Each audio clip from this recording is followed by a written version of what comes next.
জাতীয় নির্বাচন ২০২৬ অন্তর্বর্তীকালীন সরকার থেকে বলা হয়েছে যে ২০২৬ সালের এপ্রিলের মাঝামাঝি সময় নির্বাচন করা সম্ভব।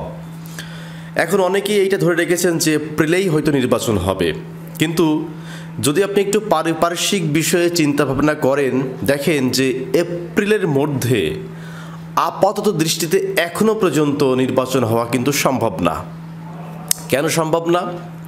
কারণ নির্বাচন করবে কোন দল এটা আপনাকে বুঝতে হবে। নির্বাচনে অংশ নেবে বিএনপি, বাংলাদেশ জামাত ইসলাম, ইসলামী আন্দোলন বাংলাদেশ, গণ অধিকার পরিষদ সহ অসংখ্য দল। কিন্তু নির্বাচনটা যে হবে ডেট ইউনূস সরকার দিয়েছে যে এই টাইমের মধ্যে বা এপ্রিলের মাঝামাঝি টাইমে আমরা নির্বাচনটা করতে পারবো, মানে করতে পারবো। নির্বাচন এই টাইমের মধ্যেই হবে এরকম কিন্তু কোনো বাধ্যবাধকতা নেই। তারা বলেছে যে এই টাইমের মধ্যে আমরা নির্বাচনের একটা পরিবেশ পাবো, কিন্তু নির্বাচন যে পিছিয়ে যাবে তার আমি জাস্ট একটি কারণ উল্লেখ করি। দেখবেন মানে এখনকার প্রেক্ষাপটে, জানি না যে ২৬ সালের এপ্রিলে কেমন হবে পরিবেশ আমি জানি না, তবে এখন পর্যন্ত আমি বলি, এখন পর্যন্ত যদি আপনি বিচার বিশ্লেষণ করেন তাহলে এপ্রিলের মধ্যে নির্বাচন সম্ভব না। কেন? যে সমস্ত দল নির্বাচন করবে তারা এখনো পর্যন্ত এই নির্বাচনের ব্যাপারে এগ্রিমেন্ট এক হতে পারেনি। বিএনপি বলতেছে যে আমরা পিআর পদ্ধতিতে নির্বাচনে যাব না। দেখেন, পয়েন্ট টু বি নোটেড, জামাত ইসলাম, হেফাজত ইসলাম, ইসলামী আন্দোলন বাংলাদেশ, এনসিপি, গণ অধিকার পরিষদ সহ অন্য যে সমস্ত ছোট দল আছে সেই সমস্ত ছোট দলের একটাই দাবি, পিআর পদ্ধতিতে নির্বাচন হতে হবে। আর এই দিকে বিএনপি বলতেছে পিআর পদ্ধতিতে নির্বাচন না হয়ে দেশে চলমানভাবে যেই পদ্ধতিতে নির্বাচন হয়ে এসেছে সেই পদ্ধতিতেই নির্বাচন অনুষ্ঠিত হতে হবে। তাহলে আপনি এপ্রিলে ভোট করবেন কিভাবে? এখানে জামাত ইসলাম সহ অন্য যে সমস্ত দল, মানে জামাত ইসলাম, এনসিপি সহ অন্য যে সমস্ত ছোট ছোট দল আছে তারা এখনও পর্যন্ত মানে বাংলাদেশের চলমান নির্বাচনে একমত নয়। অন্যদিকে বলতেছে বিএনপি বলতেছে যে যদি পিআরে নির্বাচন হয় সেই নির্বাচন আমরা করব না। এই যে মতের অমিল, এই অমিল রেখে তো আপনি নির্বাচন করতে পারবেন না।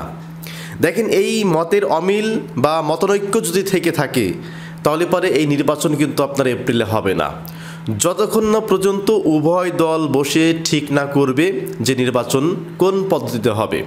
এবং আপনারা জানেন যে পিআর পদ্ধতিতে নির্বাচন হলে পারে এখানে জামাত ইসলাম হিউজ পরিমাণ কিন্তু আসন পাবে। এনসিপি তারা যদি পিআর বাদে যায় তাহলে কিন্তু বাংলাদেশে ওইরকম আসন পাওয়া তার জন্য খুব টাফ। ইসলামী আন্দোলন বাংলাদেশ এতদিন পর্যন্ত নির্বাচন করে এসেছে, একটা সিটও কিন্তু আজ পর্যন্ত পায়নি। ভিপি নূরের দল, সে কিন্তু বিএনপি ঘেঁষা, সেও কিন্তু বলতেছে যে পিআর পদ্ধতিতে নির্বাচন করতে হবে। কারণ পিআরে যদি নির্বাচন হয় ভিপি নূর কনফার্ম এমপি, পিআর পদ্ধতিতে যদি নির্বাচন হয় এনসিপি ৪-৫টা আসন অনায়াসে পেয়ে যাবে। পিআর পদ্ধতিতে যদি নির্বাচন করা হয় ইসলামী আন্দোলন বাংলাদেশ চরমনায়ের পীর জাতীয় সংসদে গিয়ে তিনি কিন্তু বয়ান দিতে পারবে। পিআর পদ্ধতিতে যদি নির্বাচন হয় আরও যে ছোট ছোট দল, এমনকি হেফাজত ইসলাম পর্যন্ত জাতীয় সংসদ নির্বাচনে অংশ নিয়ে আপনার সংসদে চলে যেতে পারবে। ইভেন অন্য অন্য যে ছোট ছোট দল আছে প্রত্যেকটা দল মানে মোটামুটি পর্যায়ে যাদের শাখাটা ভালো সেই সমস্ত দল পিআর সিস্টেমে অংশগ্রহণ করে আপনার সংসদে যেতে পারবে উইদাউট পিআর।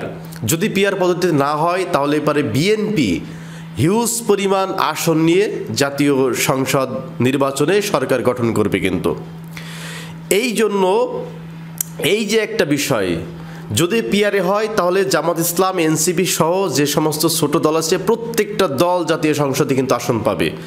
আর যদি পিআর না হয় তাহলে ছোট ছোট দলগুলাই হেরে বিএনপি মানে এককভাবে সরকার গঠন করবে। এখন এই যে বিষয়টা, এক পক্ষ বলতেছে যে পিআর আমাদের প্রয়োজন, আরেক পক্ষ বলতেছে পিআর যদি হয় তাহলে আমরা নির্বাচন করব না। তো এই যে মতের যে অনৈক্য, মতের যে অমিল, এই অমিলটা ঠিক না হওয়া পর্যন্ত, এই অমিলটা একমত না হওয়া পর্যন্ত, অর্থাৎ সমস্ত দল একমত না হওয়া পর্যন্ত আপনার এপ্রিলে আমি লিখে দিলাম কখনোই ভোট হবে না। আমি গ্যারান্টি দিয়ে বলতেছি ভোট হবে না, আপনি লিখে রাখেন। যতক্ষণ না পর্যন্ত এই সমস্ত দল একমত না হবে যে কোন পদ্ধতিতে নির্বাচন হবে। যদি পিয়ারে হয় তাহলে সমস্ত দল একমত হতে হবে যে হ্যাঁ আমরা রাজি পিয়ারে নির্বাচন করার জন্য। যদি পিয়ার বাদে হয় তাহলে সমস্ত দল একমত হতে হবে যে পিয়ার বাদেই আমরা নির্বাচন করব। এই একমত না হওয়া পর্যন্ত বাংলাদেশে ভোটের আশা আপাতত বাদ দেন।